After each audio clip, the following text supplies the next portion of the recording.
আচ্ছা ভাই, একটা সত্যি কথা বলবি? আড্ডার মাঝে সৎসঙ্গের প্রসঙ্গ আসতেই আমার এক সহকর্মী বেশ কৌতূহলী চোখে জিজ্ঞেস করল, চেষ্টা করব, বল কি বলবি।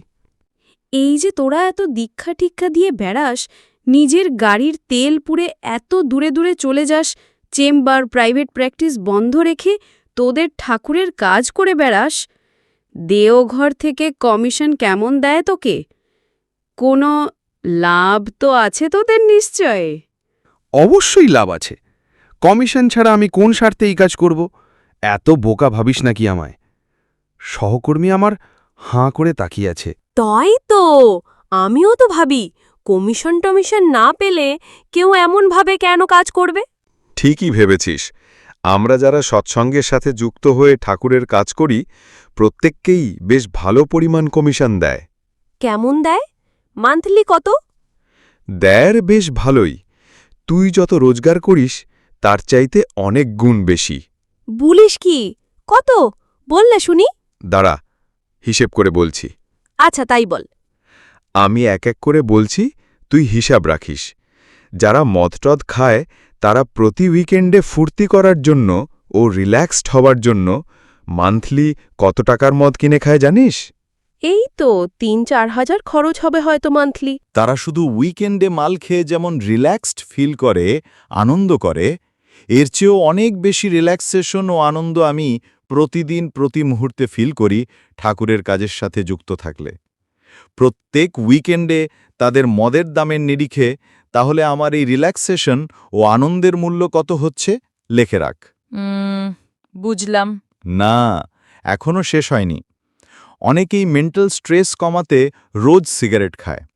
মান্থলি তাদের কত টাকার সিগারেট লাগে জানিস? আমার বরের তো ৩-৪ হাজার টাকা চলে যায় মাসে শুধু সিগারেটের পেছনেই। আমি ঠাকুরের কাজ করলে সারা দিন, সারা মাস স্ট্রেস ফ্রি থাকি। রাতে নাক ডেকে ঘুমাই। এর দাম কত টাকা হতে পারে তোর বরের সিগারেটের খরচের নিরিখে? হিসাব করে লিখে রাখ। এই নাকি তোর কমিশন? না, আরও আছে। তুই তোর পরিবারের শ্বশুর, শাশুড়ি, বর, বাচ্চা এবং তোর নিজের জন্য মান্থলি কত টাকার ঔষধ কিনিস? ৪-৫ হাজার টাকার ঔষধ তো লেগেই যায় প্রতি মাসে আমাদের পরিবারে।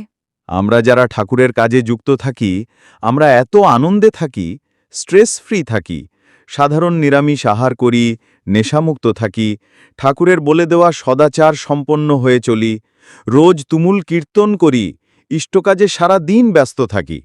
আমাদের পরিবারে রোগ শোক খুব একটা প্রবেশ করার সুযোগ পায় না। ঔষধ প্রায় লাগেই না বলতে পারিস। হিসাব করে লিখে রাখ কত টাকা সাশ্রয় হচ্ছে।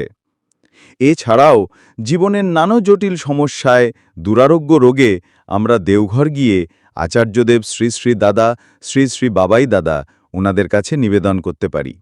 উনাদের নির্দেশ মতো চলে খুব অনায়াসে কত কত দুরারোগ্য ব্যাধি নিরাময় হচ্ছে, কত জীবন রক্ষা হচ্ছে, তার কোনো ইয়ত্তা নেই।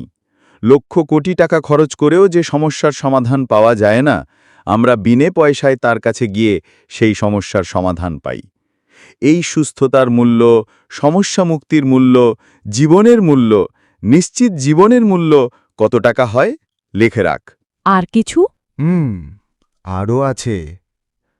তুই আর তোর বর যে এত পার্টি করিস, বন্ধুদের নিয়ে কয়েকদিন পর মস্তি করিস, তোদের এমন কয়জন বন্ধু আছে যাদের যে কোনো সময় বিপদে আপদে ডাকলে কাছে পাবি? এমন কয়জন মানুষ তোর জীবনে আছে যারা তোকে প্রকৃতই ভালোবাসে, তোর ভালো চায়? খুব কম রে বন্ধু, ৪-৫ জন হয়তো পাবো এমন। আমরা যারা ঠাকুরকে ধরে তার কাজে যুক্ত থাকি, আমাদের জীবনে এমন প্রিয়জনের সংখ্যা অগন্তি। সারা রাজ্যে, বহির্রাজ্যে, বিদেশে এমন বহু বহু আপনজন রয়েছে আমার, যারা আমায় অন্তর দিয়ে ভালোবাসে। আমিও তাদেরকে ভালোবাসি। আমরা সবাই আমাদের প্রিয় পরমকে কেন্দ্র করে একে অপরের সাথে পরম আত্মীয়তার বাঁধনে জড়িয়েছি। তাদেরকে কিছুদিন পর পার্টিতে ডাকতে হয় না, হাজার হাজার টাকা খরচ করে মদের আসর বসাতে হয় না। এই যে আমার মানুষ সম্পদ, এর আর্থিক মূল্য কত হতে পারে হিসাব করে লিখে রাখ। এই বুঝি কমিশন? না, আরও আছে।